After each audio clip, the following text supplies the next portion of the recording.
Hi guys, मैं दिव्यांशु और आज मैं बात करूंगा एक बहुत ही इंपॉर्टेंट करियर ऑप्शन के बारे में जो है एनडीए। हाँ जी, मैं एनडीए के बारे में बात करूंगा। अगर आप 10th 11th या फिर 12th में हो और आने वाले कुछ सालों में इंडियन आर्मी या फिर इंडियन नेवी या फिर इंडियन एयरफोर्स में एक ऑफिसर के पोस्ट पे देखना चाहते हो तो फिर आपको एनडीए एग्जाम क्लियर करनी पड़ेगी। लेकिन स्टार्टिंग से एंड तक की प्रोसेस काफ़ी कॉम्प्लिकेटेड होती है। यहाँ सिर्फ एक एग्जाम का रिजल्ट ही ये डिसाइड नहीं करता कि आपका सिलेक्शन होगा या नहीं। यहाँ कई सारे एग्जाम्स होते हैं अलग अलग फेजेस में, जैसे पहले रिटन एग्जाम्स, फिर इंटरव्यू, फिर मेडिकल एग्जामिनेशन। तो सिलेक्शन के कंप्लीट प्रोसेस को हम स्टेप बाय स्टेप डिस्कस करेंगे इस वीडियो में। और मैं ये भी बताऊंगा कि एग्जाम्स कैसे होते हैं, किस पैटर्न्स के क्वेश्चंस आते हैं, एग्जाम्स का सिलेबस क्या होता है और क्या ड्यूरेशन होती है एग्जाम्स की। ऑल्सो कौन एलिजिबल है इस एग्जाम में अपियर होने के लिए, कब अप्लाई करना होता है, फिजिकल क्वालिफिकेशन क्या चाहिए होती है और एनडीए एकेडमी में कैसी ट्रेनिंग दी जाती है। ट्रेनिंग कंप्लीट होने के बाद आप किस पोस्ट पे रिक्रूट होते हो, सैलरी कितनी आती है, इन सारे पॉइंट्स को डिटेल में डिस्कस करेंगे। तो इस वीडियो में वैल्यू तो आपको 100% मिलेगी, आपका टाइम वेस्ट नहीं होगा, ये तो गारंटीड है। ये सारा इंफॉर्मेशन मैंने रिसर्च किया हर एक पॉसिबल सोर्सेज से और एक ऐसे बंदे से बात भी की है जिसने रिसेंटली एनडीए क्लियर किया है, और फिर मैं इन सारे इंफॉर्मेशन को कंपाइल करके इस वीडियो में दूंगा। तो आप पहले ही इस वीडियो को लाइक कर दो और चैनल को सब्सक्राइब कर सकते हो अगर आप नए हो तो। अच्छा, एक बात और मैं बताना चाहता हूं, अगर स्टूडेंट्स के अलावा कोई पेरेंट्स भी देख रहे हो आज, कल या फिर एक साल बाद, जब भी देख रहे हो, तो उनके लिए ये करियर ऑप्शन के बारे में जानना बहुत जरूरी है। क्योंकि क्या होता है कि जब लोग 12th में होते हैं तो उनके दिमाग में डाल दी जाती है कि दो ही मोस्ट रेपुटेड करियर ऑप्शन है आपके पास, पहला मेडिकल और दूसरा इंजीनियरिंग। बट ऐसा बिल्कुल भी नहीं है। क्यों? आप कुछ टाइम में जान ही लोगे। तो बिना किसी देरी के इस वीडियो को स्टार्ट करते हैं। बिफोर प्रोसीडिंग अहेड, एक दो चीजें और मैं शॉर्ट में बताना चाहता हूं। एनडीए मतलब नेशनल डिफेंस एकेडमी, नाम से ही पता चल रहा होगा, ये एक एकेडमी है जहां पे सिलेक्टेड कैंडिडेट्स की ट्रेनिंग होती है। और इस एनडीए एग्जाम को कंडक्ट करवाती है यूपीएससी। यूपीएससी अपने देश की सबसे बड़ी सेंट्रल रिक्रूटिंग एजेंसी है सरकारी नौकरियों के लिए। सबसे अच्छी बात एनडीए एग्जाम की यह है कि यहाँ पे रिजर्वेशन नाम की कोई चीज नहीं है। रिजर्वेशन के नाम पे बस ये है कि रजिस्ट्रेशन के टाइम पे जनरल और ओबीसी कैंडिडेट्स की रजिस्ट्रेशन फी है 100 रुपए और एससी एसटी के लिए कंप्लीटली फ्री है। और एक बात और कि एनडीए एग्जाम के लिए लड़कियां अप्लाई नहीं कर सकती, सिर्फ लड़के ही अप्लाई कर सकते हैं, और वो भी अनमैरिड लोग। बाकी एलिजिबिलिटी क्राइटेरिया तो हम डिटेल में डिस्कस करेंगे ही कुछ टाइम में, लेकिन उससे पहले मैं बताना चाहता हूं कि अभी आप 12वीं क्लास में हो और 12th से लेके एक एनडीए ऑफिसर बनने तक की जर्नी को अगर मैं शॉर्ट में बताना चाहूं तो ऐसा है कि पहले रिटन एग्जाम होता है और फिर रिटन एग्जाम को क्लियर करने के बाद आपकी इंटरव्यू होती है और फिर इंटरव्यू एग्जाम को क्लियर करने के बाद आपको मेडिकल एग्जामिनेशन के लिए बुलाया जाता है। और इन सारे मार्क्स को मिला के अगर आप कट ऑफ क्लियर कर जाते हो तो फिर आपकी एडमिशन होती है नेशनल डिफेंस एकेडमी में। और इस एकेडमी में आपकी ट्रेनिंग होती है 3 साल की, जहां पे आप एक नॉर्मल ग्रेजुएशन कोर्स परस्यू कर रहे होते हो, जैसे बीए, बीएससी या फिर बीकॉम। और इसके अलावा आपकी काफ़ी सारी फिजिकल ट्रेनिंग्स भी होती है। यहाँ पे तीनों डिपार्टमेंट वालों की कंबाइंड ट्रेनिंग कराई जाती है, जैसे आर्मी वालों की, नेवी वालों की और एयरफोर्स वालों की। इसके बाद 1 साल की और ट्रेनिंग होती है आपकी रिस्पेक्टिव अकेडमी में। जैसे आर्मी वालों की ट्रेनिंग होती है इंडियन मिलिट्री अकेडमी में, नेवी वालों की ट्रेनिंग होती है इंडियन नेवल अकेडमी में और एयरफोर्स कैडेट्स की ट्रेनिंग होती है एयरफोर्स अकेडमी में। यहाँ 1 साल की ट्रेनिंग होती है और इस ट्रेनिंग के बाद ये लोग फाइनली एक कमीशन्ड ऑफिसर बनते हैं। जैसे अगर आप इंडियन आर्मी चूज करोगे तो लेफ्टिनेंट बनोगे, इंडियन नेवी वाले सब लेफ्टिनेंट बनते हैं और इंडियन एयरफोर्स वाले फ्लाइंग ऑफिसर बनते हैं। इन सारे डिस्कशन के बाद अब हम देखते हैं कि एलिजिबिलिटी क्राइटेरिया क्या है, डिटेल में देखते हैं। एलिजिबिलिटी क्राइटेरिया कुछ पैरामीटर्स के बेसिस पे डिसाइड किए जाते हैं, जैसे एजुकेशनल क्वालिफिकेशन क्या होनी चाहिए इस एग्जाम में अपियर होने के लिए, एज लिमिट क्या होनी चाहिए, नेशनैलिटी क्या होनी चाहिए और फिजिकल स्टैंडर्ड्स भी कुछ रिक्वायर्ड होते हैं। पॉइंट नंबर 1, जो लोग भी इस साल 12th में अपियर हो रहे हैं या 12th पास्ड हैं वो एलिजिबल हैं इस एग्जाम के लिए। एज लिमिट 16.5 साल से 19.5 साल के बीच के लोग ही दे सकते हैं और कैंडिडेट अनमैरिड होना चाहिए। अच्छा, एक बात और, अगर एक बार नेशनल डिफेंस एकेडमी ज्वाइन करने के बाद एयरफोर्स या नेवी में जाना चाहते हो तो उसके लिए 12th में आपकी फिजिक्स और मैथ्स होनी ही चाहिए। लेकिन अगर इंडियन आर्मी ज्वाइन करना चाहते हो तो 12th किसी भी स्ट्रीम से आपने किया हो, आर्ट, साइंस, कॉमर्स, फर्क नहीं पड़ता, आप एलिजिबल हो। फिजिकल स्टैंडर्ड मतलब एज के अकॉर्डिंग आपकी हाइट और वेट सर्टेन रेशियो में होनी चाहिए। जैसे कि अगर आप 16-17 साल के हो और आपकी हाइट है 152 सेंटीमीटर, तो आपकी वेट होनी चाहिए 42.5 kg। अगर आपकी हाइट है 155 सेंटीमीटर तो आपकी वेट होनी चाहिए 43.5 kg। लेकिन अगर आपकी एज है 18-19 साल की और आपकी हाइट है 152 सेंटीमीटर तो आपकी वेट होनी चाहिए 45 kg के आसपास।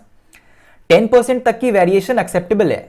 ऑल्सो कुछ एक्सेप्शंस है बेस्ड ऑन कि आप किस रीजन से बिलोंग करते हो। जैसे for candidates belonging to Lakshadweep, जो मिनिमम हाइट की स्टैंडर्ड है उससे 2 सेंटीमीटर कम भी हो तो चलेगा। ऐसे कई सारे एक्सेप्शंस हैं और ये हाइट और वेट की रेशियो वाली टेबल को आप गूगल से रेफर कर सकते हो। विजुअल स्टैंडर्ड्स भी मैटर करता है। ओके, तो अगर आप नेशनलिटी वाइज एलिजिबिलिटी की बात करो तो या तो कैंडिडेट इंडियन सिटीजन होना चाहिए, या फिर आपको पता ही होगा कि इंडियन कॉन्स्टिट्यूशन अलाउ करती है नेपाल और भूटान के लोगों को कि वो हमारे देश के गवर्नमेंट जॉब्स के लिए अप्लाई कर सकते हैं और उनके लिए कुछ हाइट और वेट की रिलैक्सेशन भी होती है। या फिर a Tibetan refugee who came over to India before 1 January 1962 with the intention of permanently settling in India and so on. बहुत सारे और भी है जो आप देख सकते हो। नाउ एनडीए एग्जाम साल में 2 बार होती है, एक तो अप्रैल में और दूसरा सितंबर अक्टूबर में। जो एग्जाम अप्रैल में होती है उसके लिए फॉर्म निकलता है दिसंबर जनवरी के आसपास, और दूसरा वाले एग्जाम के लिए आप अप्लाई कर सकते हो जून जुलाई के आसपास। सबसे इंपॉर्टेंट बात यहां जानने के लिए यह है कि आपके पास एनडीए एग्जाम के लिए मैक्सिमम 3 अटेम्प्ट्स ही है, मतलब मैक्स टू मैक्स आप 3 बार ही इस एग्जाम को दे सकते हो। एप्लीकेशन फी बस 100 रुपए है और रिटन एग्जाम से लगभग 1 महीने पहले आपके पास एडमिट कार्ड आ जाती है जिसमें एग्जाम से रिलेटेड सारी इंफॉर्मेशन दी रही होगी, सारे इंस्ट्रक्शंस दिए हुए हैं, तो टेंशन लेने की कोई बात नहीं है। ओके, तो अब बात करते हैं रिटन एग्जाम की। सच्ची बताओ तो रिटन एग्जाम सबसे ज्यादा वैल्यूएबल होता है, क्योंकि अगर आपने रिटन एग्जाम में अच्छा स्कोर कर लिया तो आने वाले फेजेस आपके लिए काफी आसान हो जाता है। और आपको फोकस भी करना चाहिए कि रिटन एग्जाम में आप मैक्स टू मैक्स स्कोर कर सको, सो दैट कि अगले फेजेस में अगर थोड़े मार्क्स कम भी आ रहे हैं तो ओवरऑल कट ऑफ क्लियर हो जाएगा। सो ये रिटन एग्जाम ऑफलाइन होती है और ऑब्जेक्टिव क्वेश्चंस ही आते हैं। पूरी क्वेश्चंस इंग्लिश लैंग्वेज में होती है या फिर हिंदी लैंग्वेज में, आप जिसमें कंफर्टेबल हो एग्जाम दो। रिटन एग्जाम 2 पार्ट्स में होता है, एक मैथ्स का पेपर होता है और एक जनरल एबिलिटी टेस्ट का पेपर। दोनों ही पेपर में नेगेटिव मार्किंग होती है। मैथ्स के पेपर की अगर मैं बात करूं तो टोटल 120 क्वेश्चंस होते हैं, 2.5 घंटे की पेपर होती है और ये पेपर टोटल 300 मार्क्स की होती है। अगर मैं गैट पेपर की बात करूं, मतलब जनरल एबिलिटी टेस्ट की पेपर की, तो इसमें टोटल 150 क्वेश्चंस होते हैं। 50 क्वेश्चंस इंग्लिश की और 100 क्वेश्चंस जनरल नॉलेज की। मतलब ये पेपर टोटल 600 मार्क्स का होता है, जिसमें से इंग्लिश वाला सेक्शन 200 मार्क्स का और जीके वाला सेक्शन 400 मार्क्स का होता है। ये वाला पेपर भी 2.5 घंटे का होता है। मतलब टोटल आपने देख लिया कि रिटन एग्जाम 900 नंबर का होता है। अगर मैं स्पेसिफिकली मैथ्स के पेपर की बात करूं तो इसके क्वेश्चंस क्लास 11th और 12th के सिलेबस से ही आता है। क्वेश्चन पेपर का लेवल बोर्ड एग्जाम से थोड़ा ऊपर का हो सकता है, लेकिन जेई मेंस के लेवल से थोड़ा कम ही होता है। अगर गैट पेपर की बात करूं तो जैसा कि मैंने अभी बताया कि ये 600 मार्क्स का होता है, जिसमें से 200 मार्क्स इंग्लिश के लिए और 400 मार्क्स जनरल नॉलेज के लिए। जनरल नॉलेज के सेक्शन में भी क्वेश्चंस का डिस्ट्रीब्यूशन रफली इस तरीके से होता है कि 100 नंबर के क्वेश्चंस फिजिक्स से होते हैं, अप्रॉक्सीमेटली 60 नंबर के क्वेश्चंस केमिस्ट्री से आते हैं, 40 जनरल साइंस से, 80 हिस्ट्री से, 80 जियोग्राफी से और 40 नंबर के क्वेश्चंस करंट इवेंट से आते हैं। अब एक पंगा और यहां पे आता है कि आपका गैट का पेपर तभी चेक होगा जब आपने मैथ्स के पेपर को क्वालिफाई कर लिया होगा, और फिर जब आपने कंप्लीट रिटन एग्जाम को क्वालिफाई कर लिया होगा तो फिर आपके पास एक कॉल लेटर आएगी एसएसबी इंटरव्यू के लिए, और ये इंटरव्यू भी 5 दिनों तक चलता है और इसका वेटेज भी है 900 मार्क्स का। इस इंटरव्यू में बेसिकली आपकी मेंटल और फिजिकल स्ट्रेंथ इवैल्यूएट की जाती है। इंटरव्यू बोर्ड के जो जजेस होते हैं वो बेसिकली ये देखना चाहते हैं कि ऑफिसर बनने लायक की क्वालिटीज आप में है या नहीं। ये इंटरव्यू भी 2 स्टेजेस में होती है, जिसका स्टेज 1 डे 1 पे कंडक्ट किया जाता है, और अगर आपने फर्स्ट स्टेज को ही क्वालिफाई नहीं किया तो फिर आपकी छुट्टी, मतलब डे 2 पे ही आपको घर भेज दिया जाता है। तो आप समझ सकते हो कि इंटरव्यू की डिफिकल्टी लेवल भी कितनी अच्छी खासी होती है, क्योंकि आप एक ऑफिसर बनने जाते हो, मजाक थोड़ी ना है। हर स्टेप्स पे नए नए चैलेंजेस होंगे आपके पास, राइट। अब बात करते हैं मेडिकल टेस्ट की। अगर आपने एसएसबी इंटरव्यू क्लियर कर लिया होगा तो ही आपको मेडिकल एग्जामिनेशन के लिए बुलाया जाएगा, मेडिकल टेस्ट भी 4 से 5 दिनों तक चलती है और उनके कुछ फिटनेस के रूल्स होते हैं और अगर आप उनके रूल्स मैचअप कर पाओगे तभी आपकी सिलेक्शन होगी। और मेडिकल टेस्ट के बाद ही फाइनल मेरिट लिस्ट निकलती है। आपके रिटन एग्जाम के मार्क्स, इंटरव्यू के मार्क्स, मेडिकल टेस्ट क्वालिफिकेशन के मार्क्स, इन तीनों के मार्क्स जोड़ के फाइनल मेरिट लिस्ट प्रिपेयर की जाती है। और अगर आपका नाम फाइनल मेरिट लिस्ट में आ गया मतलब आपकी एनडीए में सिलेक्शन हो गई। अब ट्रेनिंग स्टार्ट होती है। तो अभी आप कहीं जाओ मत, ट्रेनिंग की भी बात करते हैं। वहां क्या होगा, उसके बाद क्या होगा, स्टाइपेंड कितनी होगी, सैलरी कितनी होगी, सब बात करते हैं brothers and sisters. So wait, तो स्टार्ट करते हैं। तो जैसा कि अभी आपने देखा कि अगर आपका नाम फाइनल मेरिट लिस्ट में आ गया मतलब आपकी सिलेक्शन हो गई। सिलेक्शन के बाद आपकी एडमिशन होती है एनडीए में, नेशनल डिफेंस एकेडमी में। और इस एकेडमी में आर्मी वालों, नेवी वालों, एयरफोर्स वालों, तीनों कैडेट्स की कंबाइंड ट्रेनिंग होती है साथ में। यहां पे बेसिकली आप 3 साल की ग्रेजुएशन कोर्स परस्यू कर रहे होते हो, जैसे बीए, बीएससी या फिर बीकॉम। यहां पे पढ़ाई और एग्जाम सब वैसे ही होता है जैसे दूसरे कॉलेजेस में होता है, लेकिन पढ़ाई के अलावा यहाँ पे आउटडोर स्किल्स जैसे ड्रिल्स, स्पोर्ट्स और काफ़ी सारे फिजिकल ट्रेनिंग्स भी कराए जाते हैं। तो मतलब इस एकेडमी में 3 साल तक आपकी ट्रेनिंग चलती है और इसके बाद 1 साल की और ट्रेनिंग होती है जो कि आपके रिस्पेक्टिव अकेडमीज में होती है।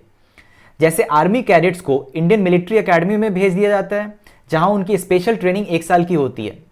सिमिलरली नेवी वालों को इंडियन नेवल एकेडमी में भेज दिया जाता है और एयरफोर्स कैडेट्स को एयरफोर्स एकेडमी में भेज दिया जाता है जहां उनकी अपनी अपनी स्पेशल ट्रेनिंग्स होती है 1 साल की। तो मतलब सिलेक्शन के बाद टोटल 4 साल की ट्रेनिंग होती है आपकी और इस पूरी ट्रेनिंग को कंप्लीट करने के बाद आप एक कमीशन्ड ऑफिसर बनते हो। अब अगर एनडीए में ट्रेनिंग के टाइम पे फीस की बात करें तो फीस काफी नेग्लिजिबल है। क्यों, मैं बताता हूं। पूरे 3 साल की फीस होती है 1.67 लाख। इस फी में आपके पूरे पॉकेट खर्चे, कपड़ों के खर्चे, फिर इक्विपमेंट जो आप वहां यूज कर रहे होगे, फिर कभी कोई इंसिडेंस हो गया तो ये सारा एक्सपेंसेस आपके फीस में इंक्लूडेड होता है। और इस 1.67 लाख के अंदर ही जो 3,000 रुपये पर मंथ पॉकेट अलाउंस होती है वो भी रिफंडेबल होता है। तो आई होप कि फीस से रिलेटेड सारी इंफॉर्मेशन क्लियर है। अब स्टाइपेंड की बात करते हैं। तो पहला 3 साल जब आपका एनडीए में ट्रेनिंग होता है तो उस टाइम पे आपको कोई स्टाइपेंड नहीं मिलती है, लेकिन जब आप फाइनली अपने अपने एकेडमी में चले जाते हो 1 साल की ट्रेनिंग के लिए तो स्टाइपेंड मिलती है 56,100 रुपये पर मंथ की। ये स्टाइपेंड मैंने आर्मी वालों का बताया है, नेवी और एयरफोर्स वालों की डिफरेंट हो सकती है थोड़ी सी। अब ये 56,100 रुपये जो स्टाइपेंड है इसमें से सिर्फ 21,000 रुपये पर मंथ आपको मिलता है। बाकी के पैसे 1 साल की ट्रेनिंग कंप्लीट होने के बाद आपको मिलती है। तो अब अगर मैं सैलरीज की बात करूं तो ये सैलरी चार्ट आपको दिख रहा होगा। यहाँ पे आर्मी वालों की अलग अलग रैंक के लिए जो सैलरीज होती है उनकी वो दिखाया गया है। नेवी और एयरफोर्स वालों की सैलरीज इससे थोड़ी ही ज़्यादा वेरी करेगी, तो आप अंदाज़ा लगा सकते हो। तो देखने वाली बात यह है यहाँ पे इनकी सैलरीज रेंज में है। जैसे आर्मी वालों के लेफ्टिनेंट पोस्ट के लिए 56,100 से लेकर 1,77,500 तक सैलरी हो सकती है इनकी। 56,100 तो बेसिक है, बाकी डिपेंड करता है कि आपके अलाउंसेस कितने हैं। जैसे कि सपोज अगर आप सियाचिन में पोस्टेड हो तो ये बेसिक सैलरी के अलावे 42,500 रुपये पर मंथ की एक्स्ट्रा अलाउंसेस मिलती है। तो आप समझ सकते हो कि सैलरी तो अच्छी खासी है। तो अब बात कर लेते हैं नेशनल डिफेंस एकेडमी की, जहां पे आपकी 3 साल की ट्रेनिंग होती है। उस एकेडमी की बात कर लेते हैं, उस एकेडमी के अंदर की बात कर लेते हैं। तो इस एकेडमी की कैंपस साइज तो बहुत बड़ी है, मतलब 7,015 एकड़ में फैला हुआ ये कैंपस है।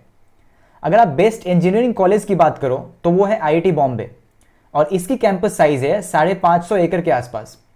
आईआईटी खड़गपुर की कैंपस साइज सबसे ज्यादा है जो है 2100 एकड़ की, लेकिन एनडीए की कैंपस साइज तो 7,000 एकड़ से भी ज्यादा की है।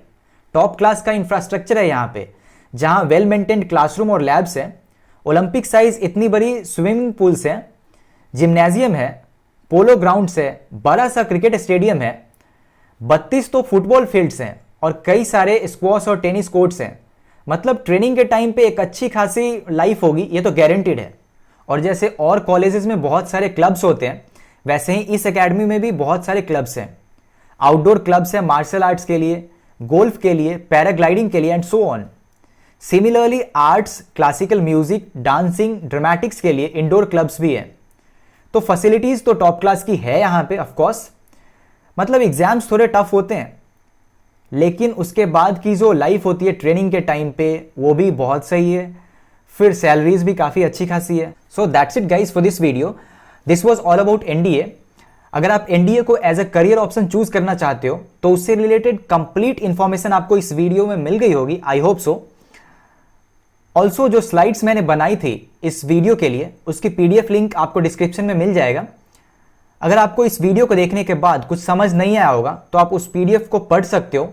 उसमें कुछ पॉइंटर्स लिखे हैं, काफ़ी सिंपल लैंग्वेजेस में लिखा है, step by step procedure fully explained है जैसा कि मैंने इस वीडियो में बताया है, तो आप उसको पढ़ सकते हो। लेकिन उसके बाद भी अगर कोई डाउट्स आता है तो आप कमेंट सेक्शन में लिख सकते हो। I will try to get back to you as soon as possible. तो जाओ यार, अगर 12th में हो तो एनडीए की तैयारी शुरू करो, लोगों को बताओ, लोगों के साथ इस वीडियो को शेयर करो। आप अपने जूनियर्स के साथ भी इस वीडियो को शेयर कर सकते हो सो दैट कि वो स्टार्टिंग से ही एनडीए के बारे में सोच सकते हैं। एक बहुत ही अच्छा करियर ऑप्शन है एनडीए आज के टाइम पे। मेडिकल और इंजीनियरिंग का बेस्ट ऑल्टरनेटिव है ये। इनफैक्ट लोगों की फर्स्ट चॉइस होनी चाहिए एनडीए में जाना, क्योंकि यहाँ पे आप एक कमीशन्ड ऑफिसर बनते हो, नेशन को सर्व करने की अपॉर्चुनिटी मिलती है और पे स्केल भी काफ़ी अच्छी है। और मैं बता दूं कि इसके रिटन एग्जाम के पेपर का लेवल जेई मेंस के पेपर के लेवल से नीचे का होता है, लेकिन फिर भी उतना आसान नहीं है एक एनडीए ऑफिसर बनना, क्योंकि कंप्लीट प्रोसेस अभी आपने देखा ही है, लेकिन उतना डिफिकल्ट भी नहीं है। सो यू कैन ट्राई, और मैक्सिमम 3 अटेम्प्ट है आपके पास, तो आपको ट्राई करना ही चाहिए। और सबसे अच्छी बात पता है क्या है, यहाँ पे कोई रिजर्वेशन नहीं है, तो जाओ बस ट्राई करो और पूरी एफर्ट डालो। और हाँ, इस वीडियो को शेयर जरूर करना, क्योंकि बहुत सारे स्टूडेंट्स कंफ्यूज रहते हैं इस करियर ऑप्शन के बारे में, और पेरेंट्स को भी बिलीव नहीं होता कि ये सही करियर ऑप्शन है या नहीं। तो वीडियो को जरूर शेयर करो, और अगर आपको ये वीडियो अच्छी लगी तो लाइक भी कर सकते हो। और हाँ, अगर आप इस चैनल पे नए हो तो सब्सक्राइब कर दो। सब्सक्राइब करने से क्या होगा कि हमारी वीडियो आपके फीड पे कभी कभी दिख जाएगी, जिससे कि आप कुछ नया ही सीखोगे। इसमें आपका कोई लॉस नहीं है, तो आप सब्सक्राइब कर सकते हो। Like, comment, share and subscribe please. Thank you so much for watching the video up to now. I will see you in the next video for sure. Till then, take care of yourself, take care of your family. Be happy, be positive.